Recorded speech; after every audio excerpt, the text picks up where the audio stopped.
صفحہ نمبر 341 جاری ہے۔ بیرونی ممالک کے لیے خبریں۔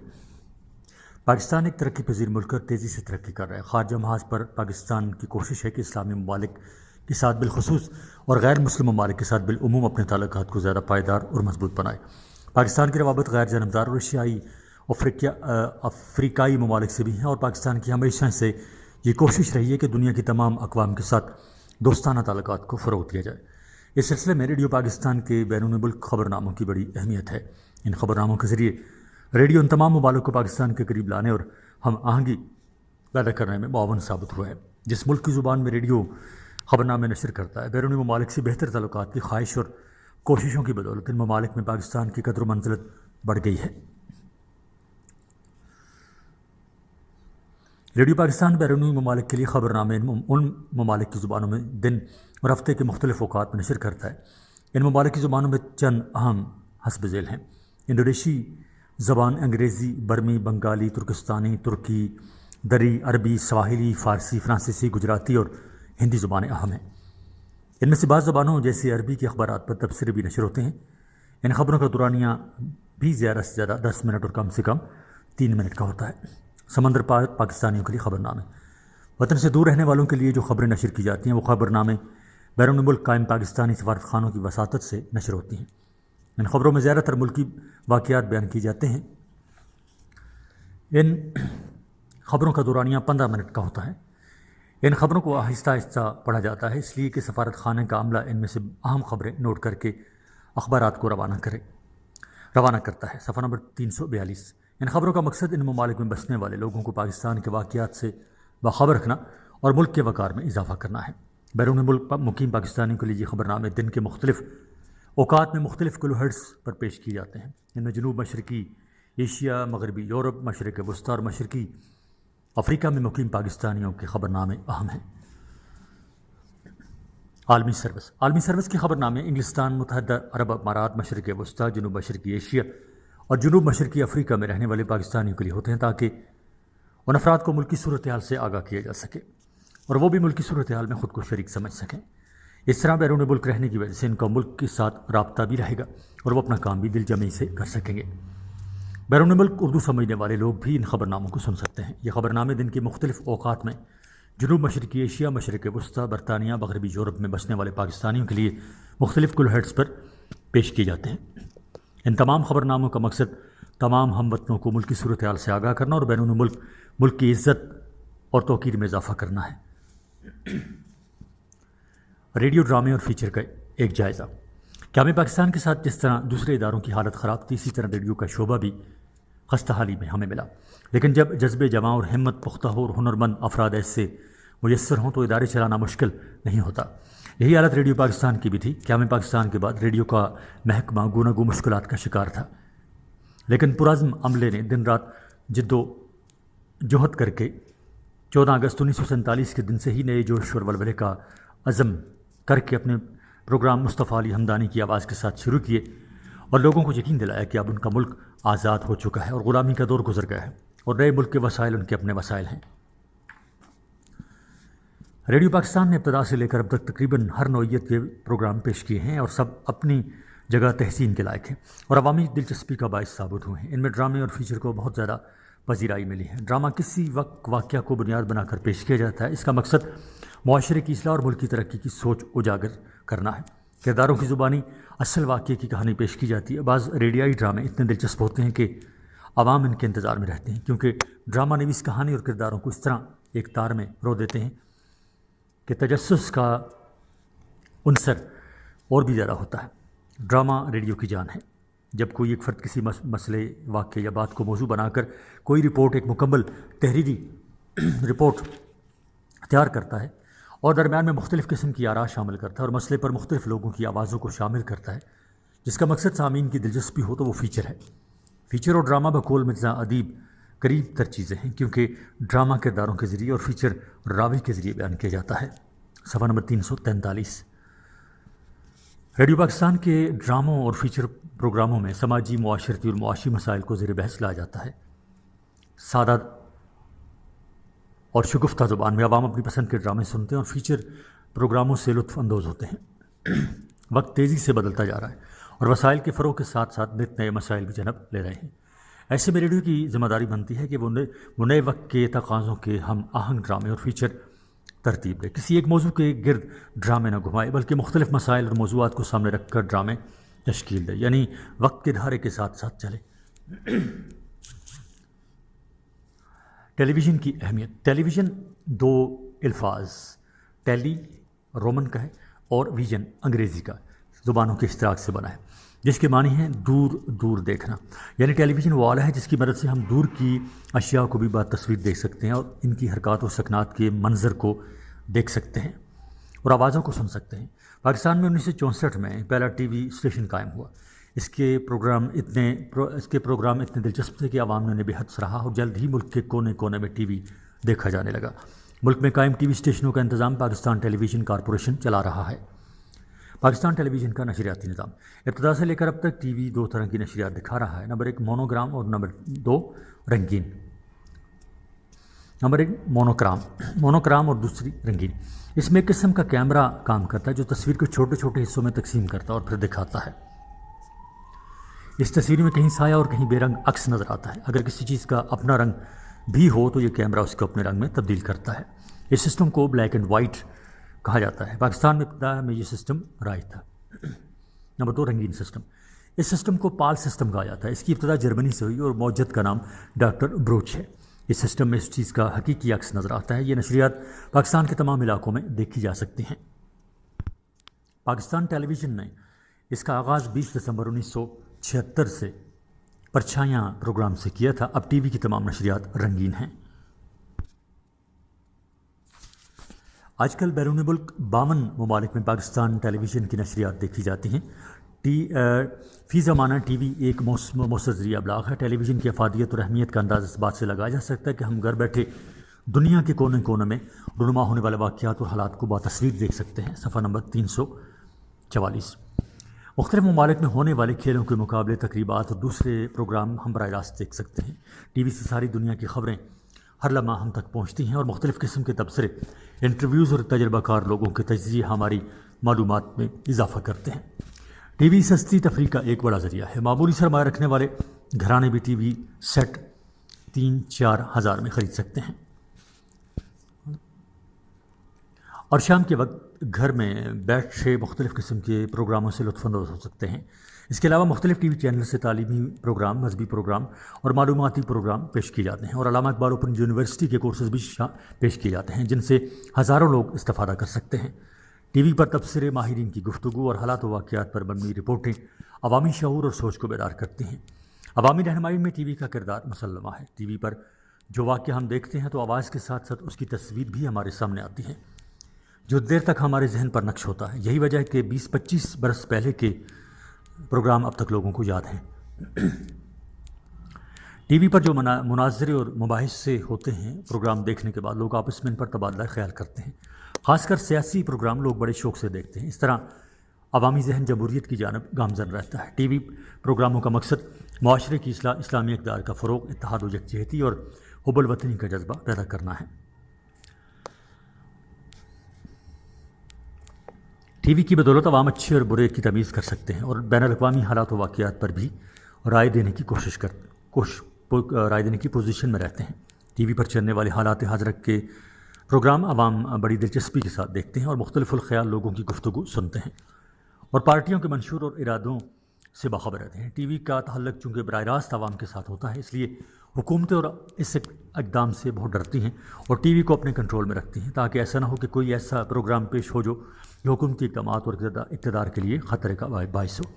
ٹی وی سے ایسے پروگرام نشر کیے جاتے ہیں جن کا مقصد پاکستانیت کا جذبہ پیدا کرنا، تعصبات کا خاتمہ کرنا، فرقہ واریت اور تنگ نظری اور گورہ بندی کا کما کرنا، اسلامی ثقافت اور پاکستانی معاشرے کے خد و خال اجاگر کرنا اور مذہبی ہم آہنگی کے جذبے کو فروغ دینا شامل ہے۔ ٹیلی ویژن پر ایسے پروگرام بھی پیش کیے جاتے ہیں اور ایسے ڈرامے بھی پیش کیے جاتے ہیں جن کا تعلق ماضی سے ہوتا ہے۔ اس کا مقصد بھی اسلاف کے زرعی کارناموں کو مشعل راہ بنانا اور نیک مقاصد کا حصول ہے تاکہ برائی سے محفوظ رہا جا سکے اور نیکی کی طرف پیش قدمی ہو۔ ٹی وی پر ہر وقت حکومت کے گن گائے جاتے ہیں اور کسی مسئلے پر صرف حکومتی موقف کو پیش کیا جاتا ہے۔ اور بعض اوقات بڑے سے بڑا سچ بھی چھپا دیا جاتا ہے۔ اس قسم کے طرز عمل کی وجہ سے ٹی وی کی ساکھ کو نقصان پہنچ سکتا ہے۔ آج کل کے دور میں ٹیلی ویژن ایک مؤثر ہتھیار کے طور پر استعمال ہوتا ہے اور اس سے مخالف قوتوں کے خلاف زہریلا پروپیگنڈا کیا جاتا ہے۔ صفحہ نمبر 345۔ مغربی دنیا اور امریکہ کی میڈیا خصوصاً ٹیلی ویژن پروپیگنڈا اتنا مضبوط ہے کہ افغانستان اور عراق کی حکومتوں کے خلاف اتنا مؤثر پروپیگنڈا کیا گیا کہ جب امریکہ اور برطانیہ ان ممالک پر حملہ آور ہوئے تو وہاں کی عوام اور دنیا میں بھی اس کی زیادہ مخالفت نہ ہوئی، جبکہ دوسری طرف افغانستان اور عراق کی میڈیا نہ ہونے کے برابر تھی، اس لیے دنیا میں یہ ممالک اپنی حمایتی پیدا نہ کر سکے۔ گرجے کے حال میں ٹی وی سے بہتر اور سستا ذریعہ تفریح کوئی نہیں ہے اور اس کا بہتر استعمال فائدہ مند ہے اور اسے کئی مقاصد کے لیے استعمال کیا جا سکتا ہے۔ معاشرے پر ٹیلی ویژن کے اثرات۔ ٹیلی ویژن سستی تفریح کا ایک بڑا ذریعہ ہے۔ یہ اب تقریباً ہر گھر کا لازمی جزو بن چکا ہے۔ بچے، بوڑھے اور جوان اور خواتین روزانہ ٹی وی پر اپنے پسندیدہ پروگراموں سے لطف اندوز ہوتے ہیں۔ ٹیلی ویژن کی آمد سے ہمارے معاشرے پر دو طرح کے اثرات مرتب ہوئے ہیں، ایک مثبت اور دوسرے منفی۔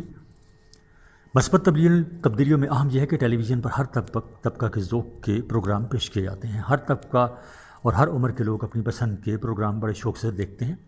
خصوصاً بچوں کے پروگرام بڑے دلچسپ، سبق آموز اور معلوماتی ہوتے ہیں۔ دستاویزی پروگراموں کے ذریعے کسی ملک، علاقے یا ماحول کی عکاسی بڑے مؤثر انداز میں کی جاتی ہے۔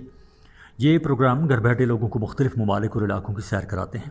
ٹی وی کا دائرہ کار بہت وسیع ہے اور دنیا کے کونے کونے کی خبریں اور واقعات پلک جھپکتے میں ہم دیکھ سکتے ہیں اور دوسرے ممالک میں ہونے والے پروگراموں کو براہ راست دیکھ سکتے ہیں، جس سے ہم نت نئی معلومات حاصل کر سکتے ہیں۔ ٹی وی پر بحث مباحثے کے لیے ہر طبقہ کے لوگوں کو مدعو کیا جاتا ہے، تو عوام اپنے پسندیدہ لیڈروں کی گفتگو سن سکتے ہیں، چاہے وہ مذہبی شخصیت ہو، سیاسی، عوامی یا سائنسی شخصیت ہو۔ ٹی وی پر مختلف شعبوں کے ماہرین آ کر اس شعبے سے متعلق معلومات فراہم کرتے ہیں، خواہ وہ طب کا شعبہ ہو، مواصلات ہو یا زراعت۔ اس طرح لوگ مختلف قسم کی باتوں سے آگاہ ہو جاتے ہیں۔ پہلے ٹیلی ویژن کا دورانیہ محدود تھا، اب CNN کی وجہ سے ٹیلی ویژن نشریات 24 گھنٹے جاری رہتی ہیں اور مختلف چینلز پر اپنی پسند کے پروگرام ہر وقت دیکھے جا سکتے ہیں۔ ٹیلی ویژن پر مختلف قسم کے تعلیمی پروگراموں سے طلباء بالخصوص اور عوام بالعموم مستفید ہوتے ہیں۔ علامہ اقبال اوپن یونیورسٹی کے تقریباً تمام کورس اب ٹی وی پر پیش کیے جاتے ہیں، جس سے گھر بیٹھا طالب علم بھی فائدہ اٹھا سکتا ہے۔ ٹیلی ویژن پر مذہبی، تہذیبی اور ثقافتی پروگرام پاکستان کی ترقی، اتحاد، یگانگت اور بھائی چارے کے فروغ، جمہوریت اور جمہوری اداروں کے بارے میں شعور بیدار کرنے میں اہم مدد ملی ہے۔ ٹیلی ویژن پر ہر طبقے اور ہر عمر کے افراد کے پسند کے پروگرام پیش کیے جاتے ہیں، جن کو عوام زیادہ دلچسپی کے ساتھ دیکھتے ہیں۔ ان پروگراموں کے لیے لوگ خاص ترتیب کا اہتمام کرتے ہیں۔ مثلاً بچوں کے پروگرام کلیاں اور اینک والا جن تقریباً ہر گھر کے بچے بڑے شوق سے دیکھتے ہیں۔ اس طرح نوجوانوں کے پروگرام اور نیلام گھر بہت پسند کیے جاتے ہیں۔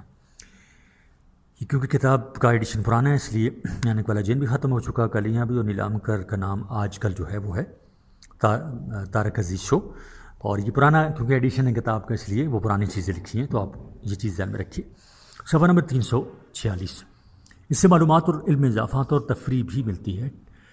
ٹی وی پر بڑے بڑے سیاسی، سماجی، مذہبی اور سائنسی حضرات کو مدعو کیا جاتا ہے۔ اس طرح لوگوں کو اپنی پسندیدہ شخصیات کی باتیں سننے کا موقع ملتا ہے۔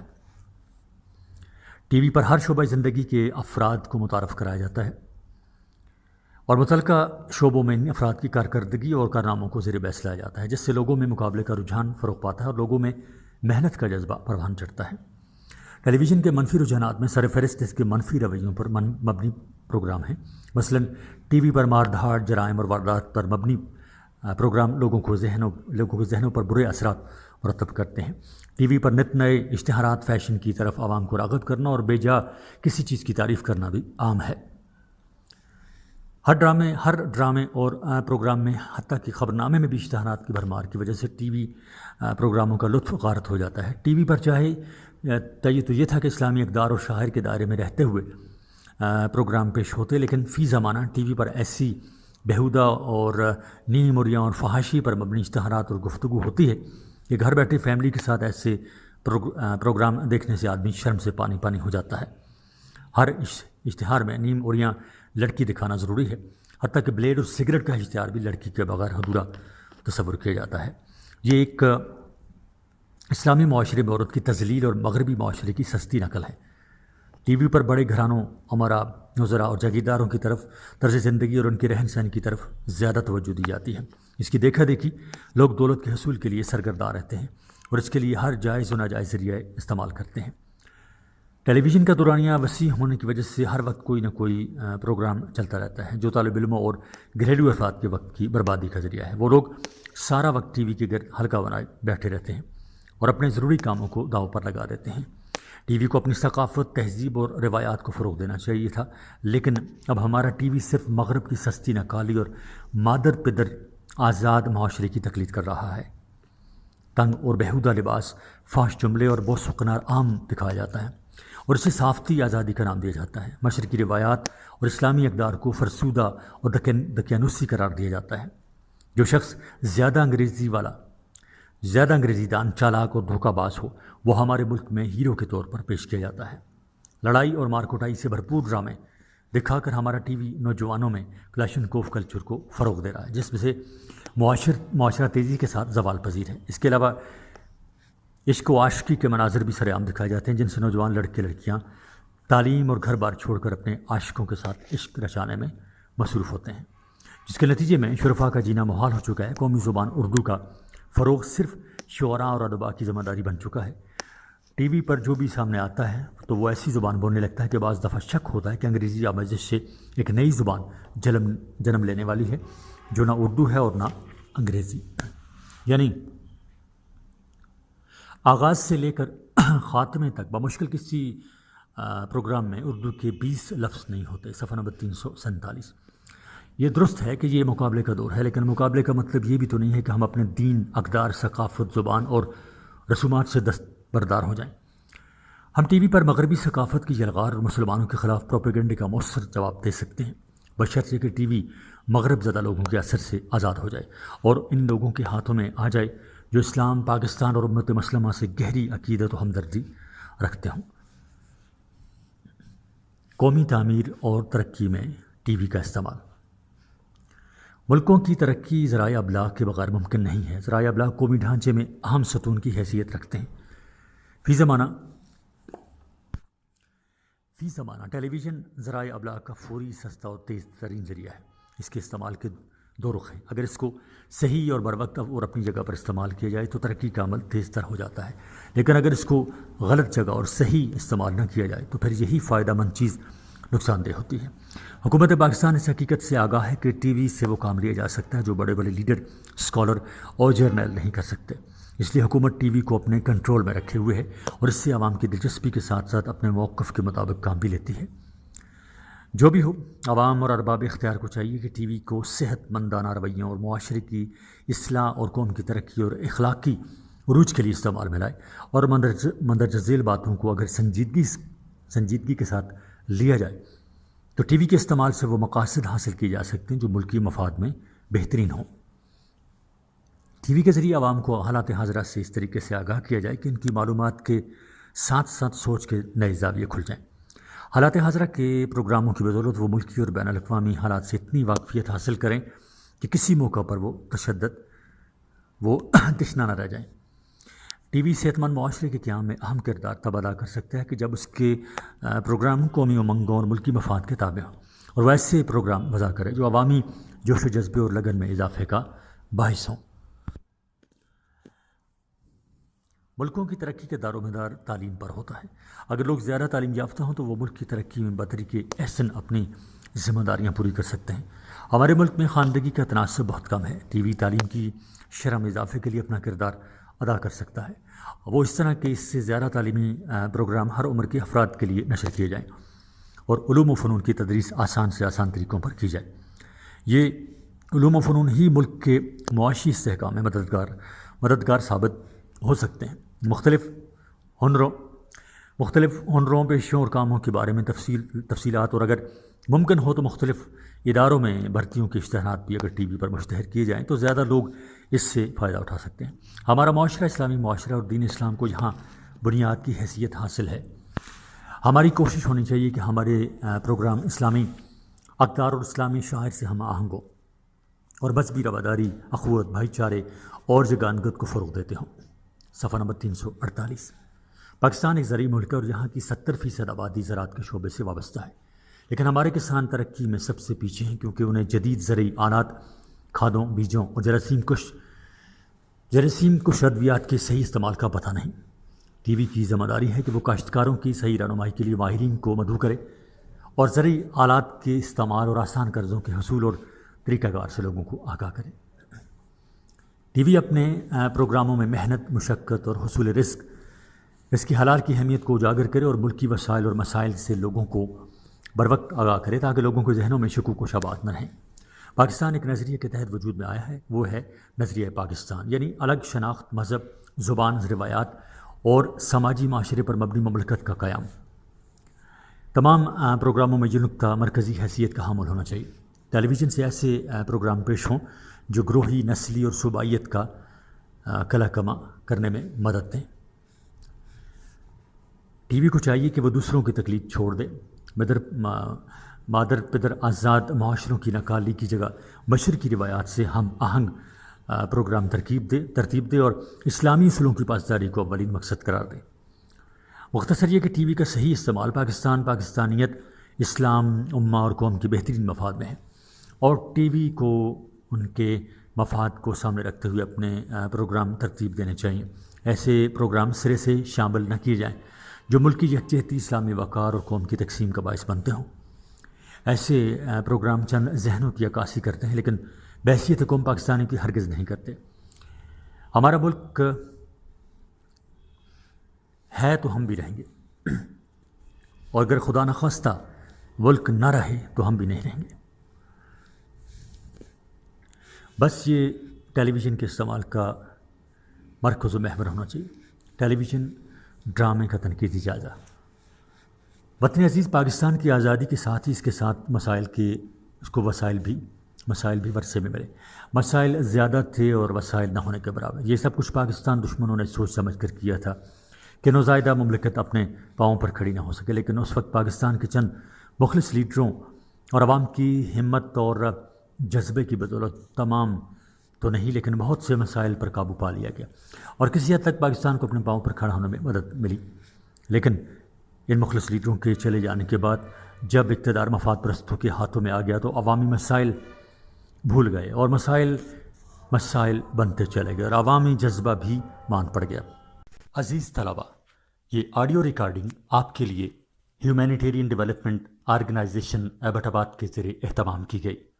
ہیومینیٹیرین ڈیولپمنٹ آرگنائزیشن ایبٹ آباد 2011 سے اپنی مدد آپ کے تحت صحت، تعلیم اور معاشی خود مختاری کے شعبوں میں بہتری کے لیے کوشاں ہے۔ ادارہ نے نہ صرف خیبر پختونخوا بلکہ ملک بھر کے نابینا طلباء کی تعلیمی مشکلات اور رکاوٹوں کو دور کرنے کے لیے ایف اے تا ماسٹرز لیول کی نصابی کتب اور کورسز، جن میں علامہ اقبال اوپن یونیورسٹی کے کورسز بھی شامل ہیں، کو آڈیو ریکارڈنگ میں منتقل کرنے کا اہتمام کیا ہے تاکہ نابینا طلباء اعلیٰ تعلیم تک رسائی حاصل کر کے ملک و قوم کی ترقی اور خوشحالی میں اپنا بھرپور کردار ادا کر سکیں۔ یہ تمام آڈیو ریکارڈنگز نابینا طلباء کو بالکل مفت فراہم کی جا رہی ہیں۔ نابینا طلباء کے علاوہ دیگر طلباء بھی اس تعلیمی سہولت سے استفادہ کر سکتے ہیں۔ ہیومینیٹیرین ڈیولپمنٹ آرگنائزیشن ایبٹ آباد، ای میل HDOATD@gmail.com، ویب سائٹ HDORG.net، رابطہ نمبر 03459541 یعنی 0345 95 41 838۔ لیکن ان مخلص لیڈروں کے چلے جانے کے بعد جب اقتدار مفاد پرستوں کے ہاتھوں میں آ گیا تو عوامی مسائل بھول گئے اور مسائل بنتے چلے گئے اور عوامی جذبہ بھی ماند پڑ گیا۔ یہی صورتحال اب تک چلی آ رہی ہے۔ جب جذبے ٹھنڈے پڑ جائیں اور ضمیر سو جائیں اور خواب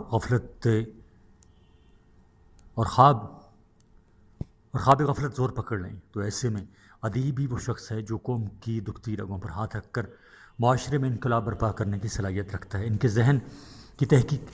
ذہن کی تخلیقات کا بنیادی محور معاشرے کی یہی باتیں ہوتی ہیں جو وہ قلم کی نوک پر لاتا ہے اور عوامی ذہنیت کو جھنجھوڑنے کی کوشش کرتا ہے۔ صفحہ نمبر 349۔ پاکستانی ٹی وی ڈرامے کا بنیادی موضوع بھی انہی واقعات سے جنم لیتا ہے، اور قیام پاکستان ہجرت، فسادات، جھگڑے وغیرہ ان ڈراموں کا موضوع تھے۔ ڈرامے میں معاشرے کی ناموانیوں کا تذکرہ ہوتا ہے۔ یہ محض تفریح کے لیے نہیں بلکہ سبق کے لیے پیش کیے جاتے ہیں۔ پاکستانی ڈرامے نے تھوڑے عرصے میں وہ مقام حاصل کیا کہ ملک کے اندر اور اب ملک سے باہر اس کے ڈرامے بطور خاص دیکھے جاتے ہیں، اور اسے عوام سے سند قبولیت حاصل کر لی ہے، کیونکہ یہ ڈرامے عوامی ذہنیت اور سوچ کے مسائل سے ہم آہنگ ہوتے ہیں اور اسے عوام سند قبولیت بخشتے ہیں، اور ان میں ان حقیقتوں کو پیش کیا جاتا ہے جو عوام چاہتے ہیں۔ ظاہر ہے کہ عوام کو خیالی طوطا مینا اڑانے سے کوئی دلچسپی نہیں ہے، بلکہ وہ اپنے دکھوں کا مداوع چاہتے ہیں، اور یہی کام پاکستانی ڈرامہ کرتا ہے۔ ان ڈراموں میں جاگیردار اور ذہنیت، ظلم، جبر و استحصال کو موضوع بنایا جاتا ہے، اور یہی سب کچھ ہمارے معاشرے میں موجود ہے۔ مختلف موضوعات جیسے دہشت گردی، اسمگلنگ، رشوت، اقربا پروری، منافع خوری، کساد بازاری، ملاوٹ، دشمنیوں وغیرہ کے موضوعات پر بننے والے ڈرامے بھی پسند کیے گئے ہیں۔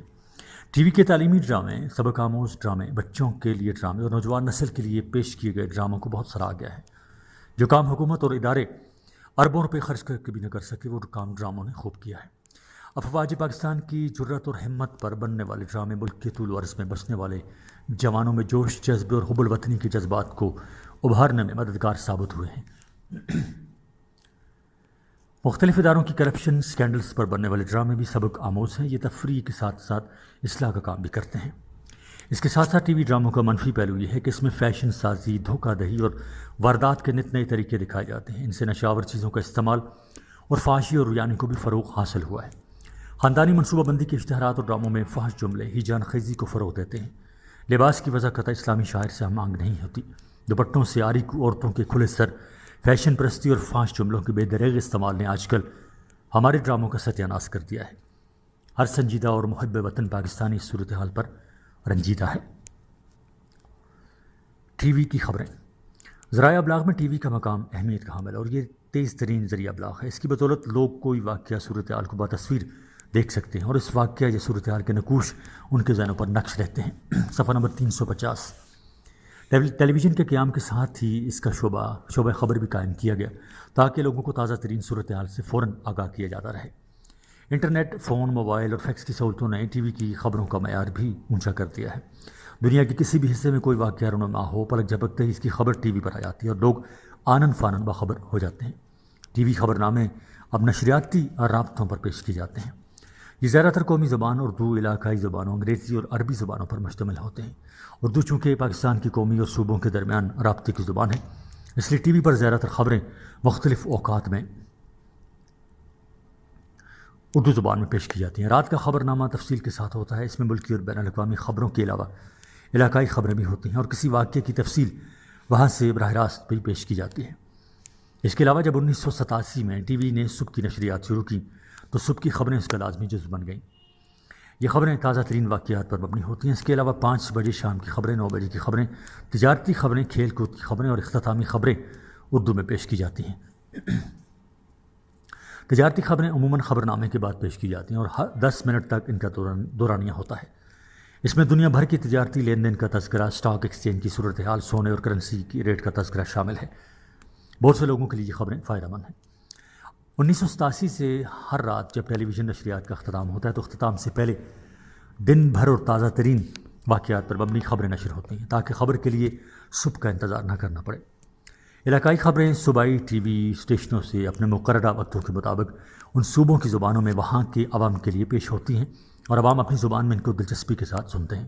یہ خبریں قومی نشریاتی رابطے پر نشر نہیں ہوتی۔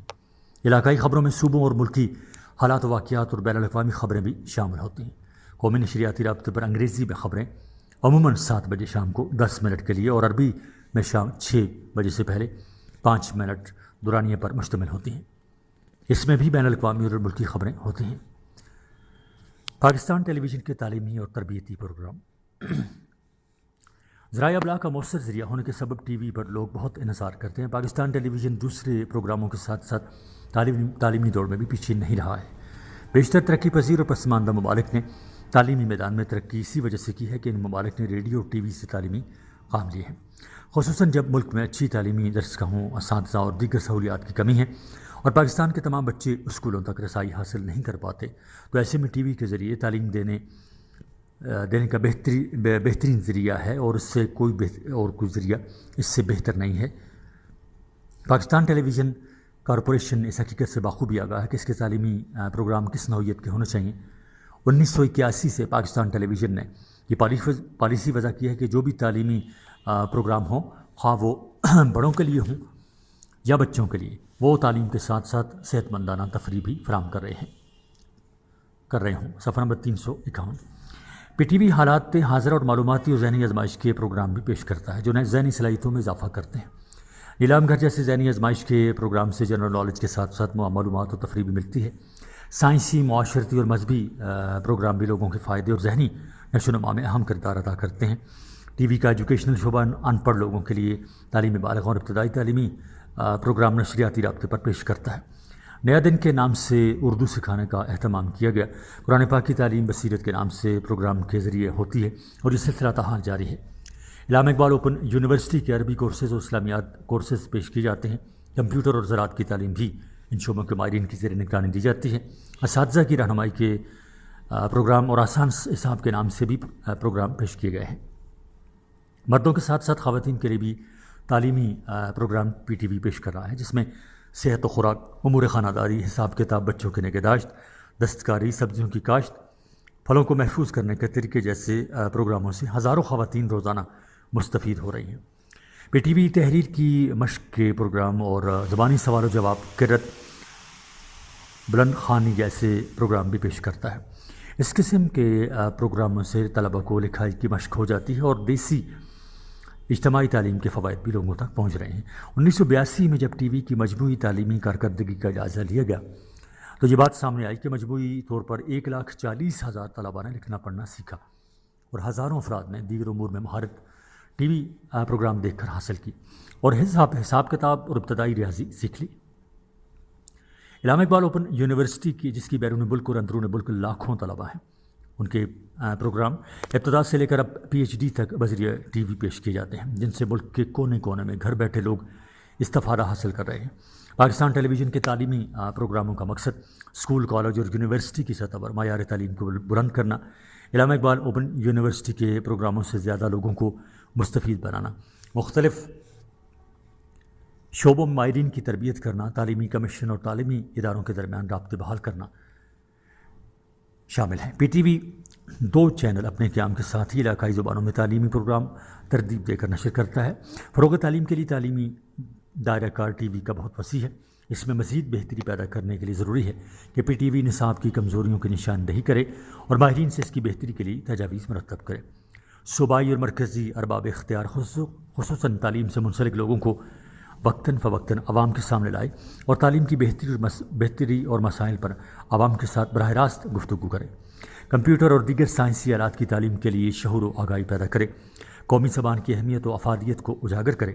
ملک میں کم تعلیمی سہولتوں کو مد نظر رکھتے ہوئے وہ کام جو کلاس روم میں ہوتا ہے وہ ٹی وی کو مضبوط بنا کر اس سے لیا جائے۔ صفحہ نمبر 352۔ الم نجعل لہ عینین ولسانا وشفتین۔ ترجمہ: کیا ہم نے انسان کو 2 آنکھیں اور زبان اور 2 ہونٹ عطا نہیں کیے؟ سورہ البلد آیت نمبر 8 تا 9۔ زبان و لسانیات اختیاری 10واں پرچہ ایم اے اردو سال دوم۔ آگے جی صفحہ نمبر 353، آپ کیجیے صفحہ نمبر 353، اس پر بھی لکھا ہوا ہے انتصاب اور اپنی شریک حیات کے نام۔ اب ہم چلتے ہیں صفحہ نمبر 354 پر۔ اپنی باتیں۔ انسان رب کریم کی وہ معزز ہستی ہے جس کو تمام مخلوقات میں زبان یعنی بولنے کی صلاحیت عطا کی گئی ہے۔ زبان کے متعلق جاننا، آگاہی حاصل کرنا اور نت نئے نتائج اخذ کرنا علم لسانیات کہلاتا ہے۔ دنیا کی یونیورسٹیوں میں لسانیات باقاعدہ ایک مضمون کے طور پر پڑھائی جاتی ہے۔ شعبہ اردو پشاور یونیورسٹی کا یہ اقدام لائق تحسین ہے کہ درست آیت کے مصداق اس نے لسانیات کو اردو کے کورس میں ایک اختیاری پرچے کے طور پر شامل کر لیا ہے۔ اکثر دیکھا گیا کہ اختیاری پرچہ منتخب کرتے وقت زبان و لسانیات کو بہت کم طلباء پسند اور منتخب کرتے ہیں۔ ایسا کیوں ہے؟ کیا اس مضمون میں طلباء کی دلچسپی کم ہے یا وہ یہ مضمون نہیں سمجھتے؟ ہماری رائے میں یہ دونوں باتیں درست ہیں۔ دلچسپی پیدا کرنے کے لیے دلچسپ مواد ہی طلباء کو اس جانب راغب کر سکتا ہے۔ اس وقت اس موضوع پر مارکیٹ میں جو کتب دستیاب ہیں اور جن کا ہم نے سرسری مطالعہ کیا ہے، ہم یقین سے کہہ سکتے ہیں کہ ان کتب میں لسانیات کو الجبر سے بھی زیادہ پیچیدہ مضمون بنایا گیا ہے، اور اس میں موضوعات کی طوالت اور غیر ضروری مواد کی شمولیت نے طلباء کی اس میدان میں دلچسپی کو یکسر ختم کر دیا ہے۔ انہی وجوہات کو مد نظر رکھتے ہوئے ہم نے زبان و لسانیات کے موضوع پر اپنی سی کوشش کے بعد یہ کتاب تالیف کی ہے۔ اس کے لیے مواد کی فراہمی میں ہم نے مختلف ماہرین لسانیات و ادیبوں کی کتب سے استفادہ کیا ہے اور ان کے نام حوالے کے طور پر درج کیے ہیں۔ ہم نے اس کتاب کو 3 ابواب میں تقسیم کیا اور ہر باب کے آغاز میں موضوعات کی فہرست پیش کی ہے۔ اس کے بعد موضوعات منتخب کرتے وقت اس بات کا خیال رکھا گیا ہے کہ کوئی گوشہ تشنا بھی نہ رہے اور بات طول بھی نہ پکڑے، یعنی طوالت اور غیر ضروری مواد سے مکمل گریز کیا ہے۔ یہ صرف اور صرف طالب علموں کے مفاد کے لیے کیا گیا ہے کہ عادی نمبروں کے حصول کے لیے انہیں مختصر مگر جامع مواد مل سکے۔ مقتدرہ قومی زبان اور دوسرے قومی ادارے اس بات کی نشاندہی کرتے چلے آ رہے ہیں کہ تعلیمی اداروں میں اردو کی بنیادی ٹیکنیکس اور گرامر پر توجہ دینی چاہیے، کیونکہ گرامر کے بغیر ادب کا حصول نامکمل ہے۔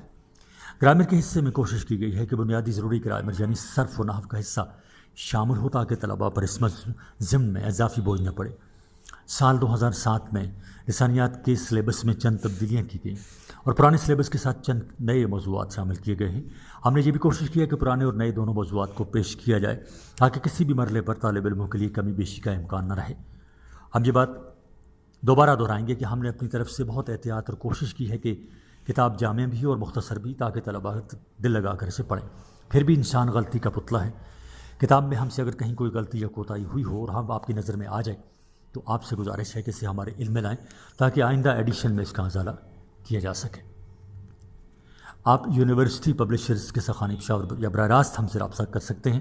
آخر میں ہماری دعا ہے کہ اللہ تعالیٰ ہمارے ملک کو بہترین طالب علم اور پاکستانی دے اور ہم سب کو اس وطن عزیز کی خدمت کا موقع عطا فرمائے، آمین۔ یہ مؤلف کی طرف سے تھا جی، ایک اپنی باتیں کے عنوان سے انہوں نے کچھ چیزیں آپ کے سامنے رکھی ہیں۔ مؤلف ہیں سے Asghar Khan Naseem, lecturer government degree college Bakhshali Mardan سے۔ باتیں صفحہ نمبر 356 پر اور اس پر فہرست ہے حصہ اول زبان۔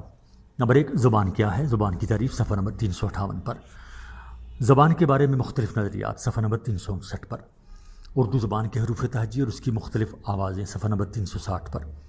حروف قمری اور شمسی کی پہچان صفحہ نمبر 361۔ اعراب اور ان کا صحیح استعمال صفحہ نمبر 362۔ آوازوں کی تبدیلی اور ان کا صحیح استعمال صفحہ نمبر 362 پر۔ حروف کی تبدیلی اور درست استعمال صفحہ نمبر 363۔ ہم آواز حروف اور ان کا درست استعمال صفحہ نمبر 364۔ املا اور قواعد حروف کے اشکال کی پہچان صفحہ نمبر 365۔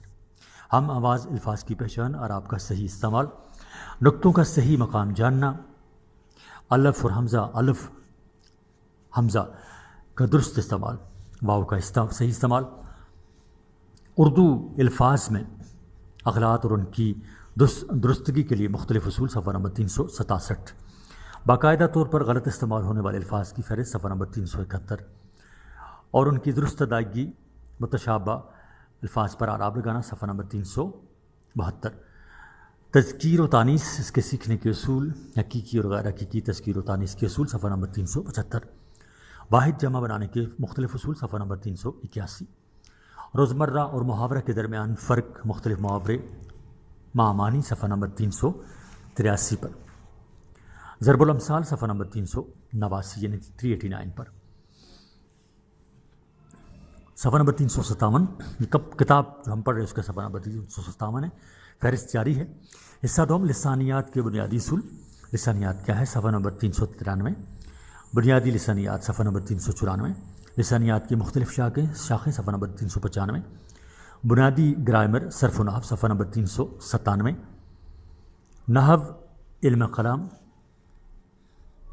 تام مرکب، جمع ناقص مرکب، جمع مرکب ناقص کی اقسام صفحہ نمبر 458 7 زبانوں کے تقابلی مطالعے کے اصول، صفحہ نمبر 410۔ صوتیات، اردو زبان کی صوتیات، صوتی اختلافات اور صوتی تبدیلیاں، صفحہ نمبر 412۔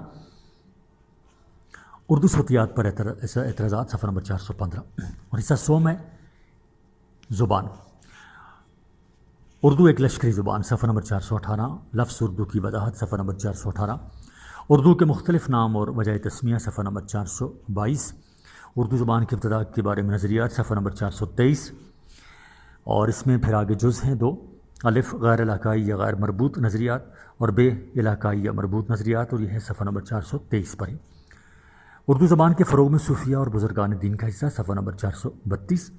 اور زبانوں کے مختلف خاندان اور ان کی تقسیم، صفحہ نمبر 436۔ اور یہ صفحہ نمبر 436 سے شروع کر آپ کی کتاب کے آخری صفحے یعنی صفحہ نمبر 440 تک یہ جاتا ہے، زبانوں کے مختلف خاندان اور ان کی تقسیم کا عنوان۔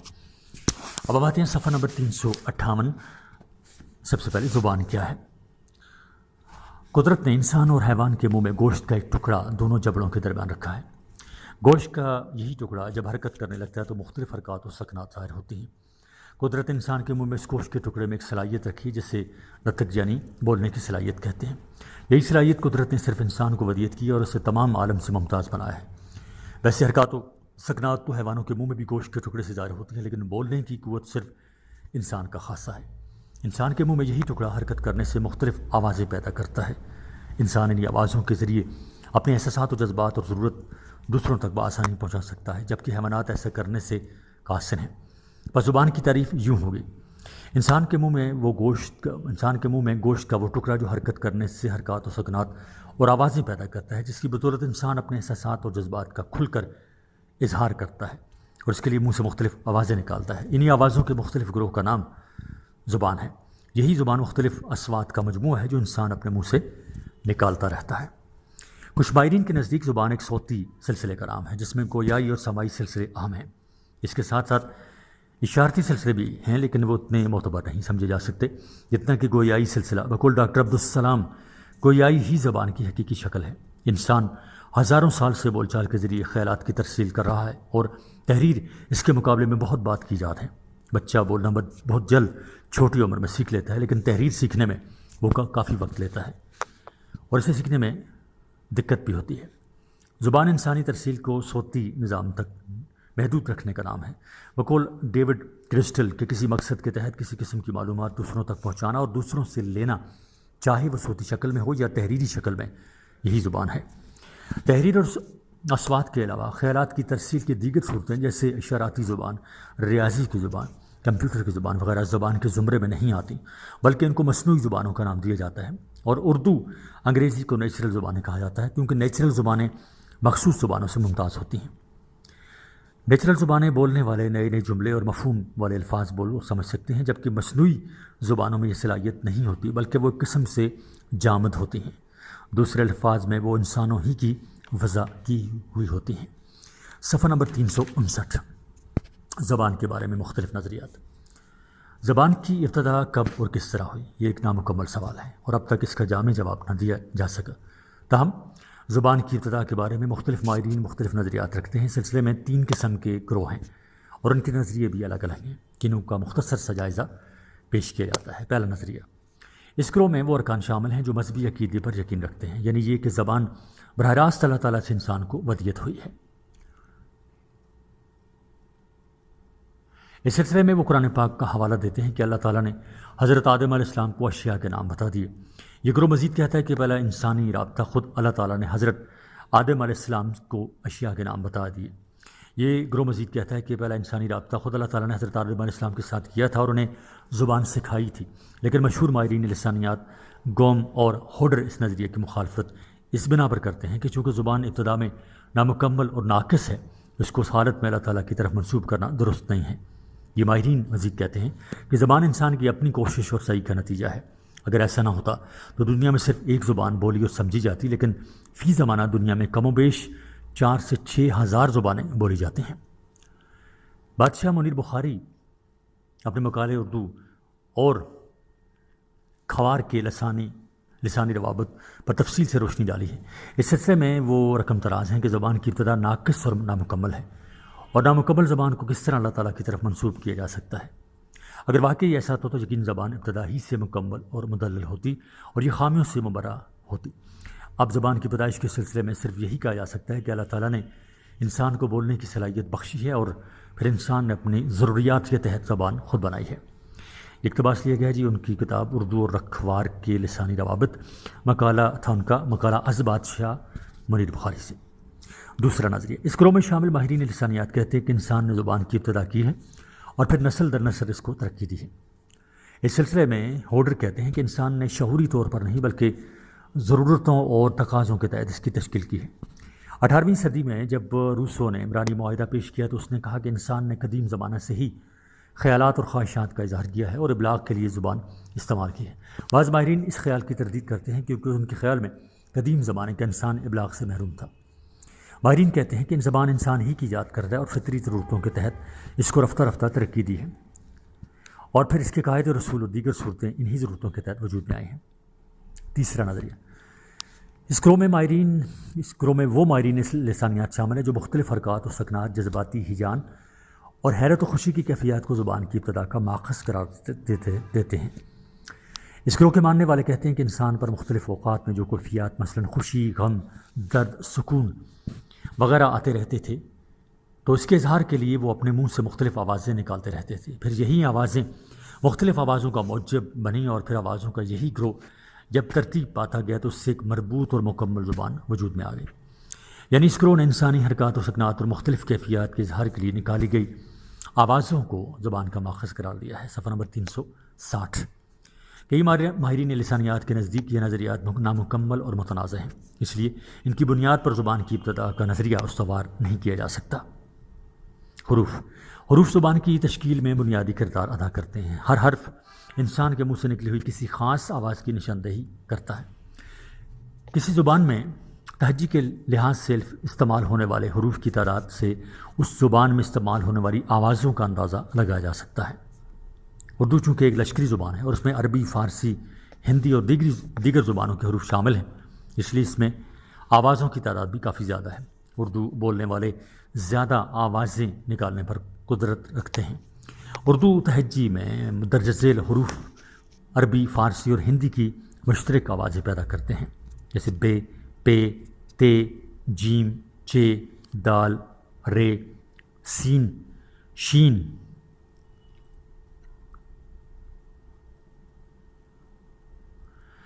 قاف، گاف، لام، میم، نون، واو، ہے، یہ وغیرہ درجہ ذیل آوازیں خاص ہندی سے تعلق رکھتی ہیں۔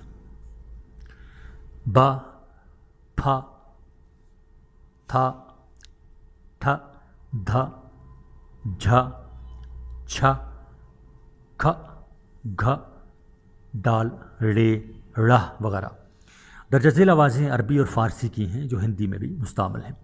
قاف، خے، غین، زال، فے۔ حرف ساق کا استعمال اردو میں بہت کم ہوتا ہے۔ اردو میں پے، فے، سے، سین، صاد، تے، زے، زال، زوئے، زوات، قاف، قاف، جیم، زے کی تکرار بھی پائی جاتی ہے۔ بسا اوقات ان الفاظ کی ادائیگی میں دقت پیش آتی ہے اور ان کے استعمال سے اکثر غلطیاں سرزد ہوتی ہیں۔ حروف تہجی، وہ مخصوص اشکال اور آوازیں جن سے ایک زبان بنتی ہے، حروف تہجی کہلاتے ہیں۔ انگریزی میں الفابیٹ کہتے ہیں۔ اردو زبان میں مستعمل حروف تہجی حسب ذیل ہیں: الف، بے، بھے، پے، پھے، تے، تھے، ٹے، ڈھے، سے، جیم، جھے، چے، چھے، ہے، خے، دال، ہے، ڈال، ڈھے، زال، رے، رہ، ڑے، ڑہ، زے، سے، سین، شین، صاد، زوئے، سین، شین، صاد، زوات، توئے، زوئے، عین، غین، فا، فے، قاف، قاف، کھا، گاف، گھا، لام، لہ میم مہ نون نہ واو ہے چھوٹی جی اور پھر بڑی۔ صفحہ نمبر 361 حروف کے مختلف نام۔ حروف تہجی کی فہرست میں جو حروف لکھے گئے ہیں ان میں ہر حرف کا نام الگ ہے۔ مثلا پہلے حرف الف کا نام الف بولا جاتا ہے، دوسرے حرف بے کا نام بے ہے، اسی طرح دوسرے حروف کے نام بھی الگ الگ ہیں۔